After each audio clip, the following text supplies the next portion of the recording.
영동, 강남이죠 지금은. 마포, 왕십리, 신사동, 신촌 넘어서 소소하면서도 쫄깃하고 또 한편으로는 쏠깃한 이 동네, 저 동네, 우리들의 동네 이야기 나눠보는 시간입니다. 이 시간 함께 해주실 동네 전문가입니다. 장대장 부동산 그룹의 장용석 대표, 어서 오십시오. 네, 반갑습니다. 한 2주 전인가요? 네.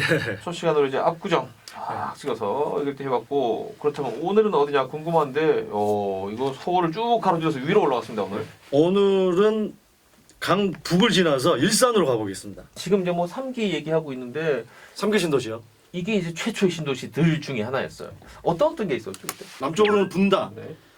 군포에 있는 3번, 음흠. 부천에 있는 중동, 안양의 평촌, 그리고 이제 강북쪽으로는 일산이 이제 유일하죠. 예. 이렇게 5개가 1기 신도시였습니다. 대표님 설명 이렇게 듣고 보니까 서울을 중심으로 봤을 때는 대부분이 남쪽으로 남동 쪽으로 포진되어 있는데 일산만 위쪽이네요. 그쪽이네요. 강남이나 그다음에 이 뭐 영등포 그쪽이나 조금 밑에 쪽으로 이게 경부고속도로 라인이 있잖아요. 라인에, 예. 이게 경부고속도로 라인 쪽으로 해가지고 아무래도 교통이 좋기 때문에 남쪽으로 이렇게 많이 추진한 듯한 느낌입니다. 워낙 뉴스를 통해서 많이 알려지기도 했지만 이 신도시들 중에서도 집값으로 봤을 때 희비가 엇걸렸다는 보도가 연일 오랫동안 나왔었잖아요. 이유가 그럼 궁금합니다. 일산이 이제 뭐 고양시잖아요. 고양시, 일산, 서구, 동구, 그다음에 네. 덕양구라는 게 있는데 덕양구까지. 이게 이제 전반적으로 좀 집값이 오르면서 근데 일산 동구나 서구는 상대적으로 덜 올랐죠. 네. 일부 지역이 올랐는데 같이 규제적으로 묶여가지고 그러다 보니까 이제 김포나 이쪽으로 조금 실수요나 투자자들이 몰리다 보니까 김포가 또 규제 지역에 묶였어요. 하나씩 계속 묶이고 예. 있죠. 그러다 보니까 같은 규제 지역이면 김포 한강 신도시보다는 구도심인 일산이 더 낫겠다. 일산 또 GTX도 들어오고 하니까 이제 갑자기 작년에 하반기에 뭐 50% 이상 그 오른 단지들도 많습니다. 전문가의 분석으로는 풍산효과처럼 같은 규제 지역이면 어차피 다 묶일 거면 그래도 기반 시설이 많이 갖춰져 있는 일산은 그럼 저평가처럼 보이는데 해서 이쪽으로 몰렸다. 뭐 있습니까? 일산하면 떠오르는 이 곳들은 뭐가 있나요? 일산하면 일단은 호수공원. 호수의 도시. 호수공원이 한 4.9km 정도 됩니다. 동탄이나 그다음에 광교나 네. 신도시가 생기면 호수공원은 기본적으로 만들어 놓습니다. 광교 호수 근처가 그렇게 예쁘다고 그러더라고요. 근데 제가 가봤는데 이런 얘기를 말씀을 드리면 광교 시민은 조금 안 좋아할 수도 네, 있는데 해보세요. 일산에 비하면 조금 좀 좁은 감이 있고 규모가. 그렇죠. 동탄은 또 굉장히 또 넓고 그거야 뭐. 예, 규모야 뭐. 예. 또 뭐 있습니까? 호수공원 외에 일산. 애니꼴이라고 거기 애니꼴. 그 뭐 카페나 뭐 맛집 그 풍산동에 풍산역 네네네. 그 뒤편에 여기가 참 요즘 보기 드문 이 라이브 카페 이런 것도 꽤 있어요. 가보면은. 애니꼴. 그다음에 맛집들. 피디님하고 저랑 동년배가 아닌 것 같은 느낌이 드네요. 라이브 카페를 좋아하시는군요. 오늘 이렇게 댓글 들어오는데 그 앞에서 하면 퇴장 당할 수 있거든요. 댓글 뒤에서 하면 퇴장 당하는구나. 알겠습니다. 그리고 또 뭐가 있습니까? 호수공원 애니꼴 얘기했고. 일산하면 뭐 가장 유명한 것 중에 하나죠. 킨텍스. 킨텍스. 삼성동에 강남의 삼성동에 코엑스가 있다면 일산은 킨텍스. 이게 뭐 각종 전시장으로 많이 활용되기도 하지만 공연장으로도 꽤 많이. 공장도 많이요. 2전시장까지 있죠. 1전시장, 2전시장. 엄청 크죠 여기는 진짜로. 예. 그리고 그 이제 주변에 CJ에서 거기 이제 약간 그 이런 미디어 센터라든지 이런 쪽에 또 지금 그 공사 예정이 있습니다. 그래서 일산이 미디어 쪽으로 상암동과 연계해서 좀 강세를 보일 것으로 일자리 창출도 앞으로 조금 더 많이 될 지역으로 보여집니다. 이 지역적으로나 교통의 측면에서 봐서 일산하고 그래도 서울하고 연결될 수 있는 산업적으로도 시너지 낼 수 있는 데가 상암. 그쪽 서쪽 라인이죠. 상암하고 그다음에 여기 일산. 그다음에 김포의 그 향촌이라는 것도 예정은 돼 있습니다. 앞으로 어떻게 될지 모르겠지만 그 서쪽 라인으로 밑으로 내려오면 이제 부천 쪽. 그렇게 예, 그렇게 그 라인이 미디어 쪽으로. 서울 서쪽 라인이 그 미디어 사업 관련해 가지고 네, 이렇게 한데 또 그렇습니다. 이어질 수도 있겠다는 전망. 예. 다들 이렇게 돈 버는구나. 알겠습니다. 네. 그래 우리가 뭐 사실 내부자 그래도 아니고 그렇죠. 이렇게 방송에서 내부 정보는 아니죠. 이건 뭐 다 정보 오픈돼 있는 정보입니다. 오픈돼 있는 정보를 누가 그러니까 오픈돼 있다고 해서 100%다 실현이 되는 건 아니거든요. 그렇죠. 가능성을 분석을 해가지고 선점하는 게 중요한 거죠. 다녀보면 좀 이렇게 완성되어 있는 어떤 상권이 있고 개발 가능한 상권, 그냥 다시 한번 뒤집어서 지난번에 그 롱데고 상권 얘기하면서 아주 오래전에 한참 전성기를 누리다가 한참 동안 침체기를 누리다가 이제 좀 살아날 분위기를 보이고 있다. 이 정도로 정리하면 되겠습니까? 로데오 같은 경우. 네.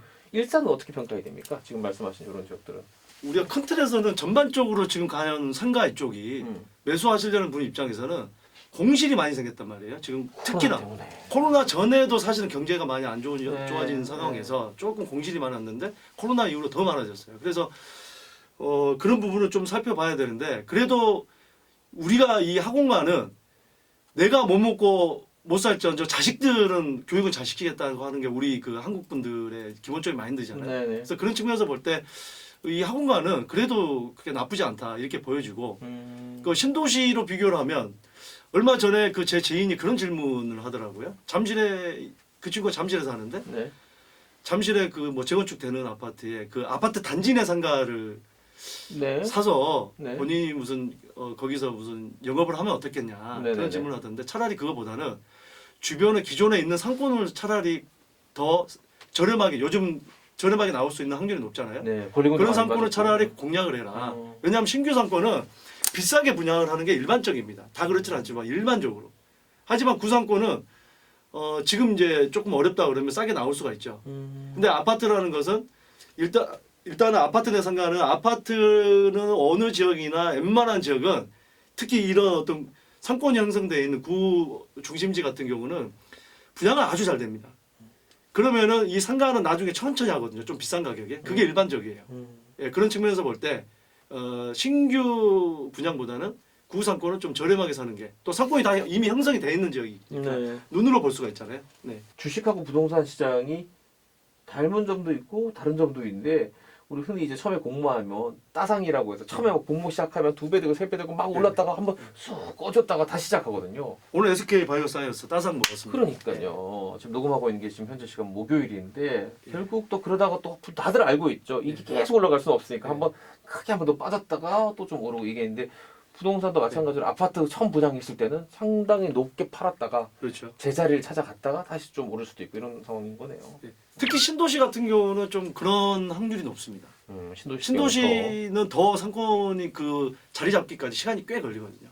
이 개발호재, 기대감 이런 것들이 또 사람들 마음을 또 움직이잖아요. 이런 건 뭐가 있습니까? 지금 일산이 이제는 그 우리 GTX라고 있죠. 그게 네. 이제 아주 지하 한 50m까지 파서 그거를 굉장히 빠르게 전철을 중심권까지 많은 역을 거치지 않고 빨리 간다는 게 GTX거든요. 뭐 신개념 도시철도죠. 그렇죠. 차원이 다른. 이게 이제 킨텍스 역이 생기거든요. 그러면은 이게 이제 강남 삼성역까지 한 18분이면 갑니다. 오, 광화문이나 이런 쪽은 한 15, 16분 정도면 접근을 할 수가 있어요.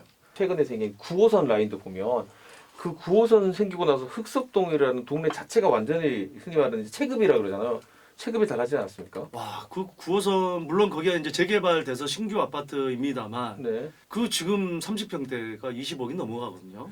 우리가 한 그 9호선 생기기 전에 흑석동하고는 완전 체급 자체가 달라져 버린 거죠. 이게 특히 9호선 라인은 이제 업무지구들이 많이 저기 보면 요지를 김포공항에서부터 여의도로 오고 여의도가 일자리 많지 않아요. 네. 그다음에 이제 강남을 이렇게 가로지르잖아요. 반포만 한 3군데를 거치죠. 그렇죠. 보니까. 그러니까 그게 이제 엄청난 골드라인이죠. 부동산 입장에서 보면 부동산 측면에서 보면 골드라인이기 때문에 그래서 또 어떤 라인이 들어가냐에 따라서 집값이 많이 오르냐 적게 오르냐 그게 또 다르죠. 대표님 보시기에 GTX 같은 경우는 이게 A도 있고 또 그 뒤에 계속 이제 A, B, C까지는 지금 이제 확정은 됐고 확정이 돼 있는 게 C까지 확정이 돼 있다. 이거는 파급력이 꽤 있을 것 같습니까?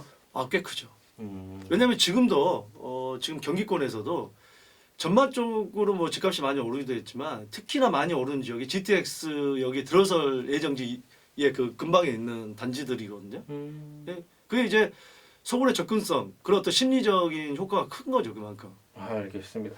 관건은 이게 정부에서 공언하는 대로 그 스케줄에 맞춰서 개발이 되고 또 역도 뚫리고 이 순서대로 잘 가느냐가 관건이겠네요. 그렇죠. GTX 지금 A 노선 같은 경우 지금 여기 일산에 들어오는 A 노선은 이미 이제 착공에 들어갔고 2023년 말 예정입니다. 준공이. 그렇기 때문에 지금 가장 빠른 지금 노선이기도 합니다. 이게. A 같은 경우는 곧 보게 되겠군요. 우리가 한 3년 안쪽으로 좀 늦어도 해도. 네. 수고하셨습니다. 수고하셨습니다. 네.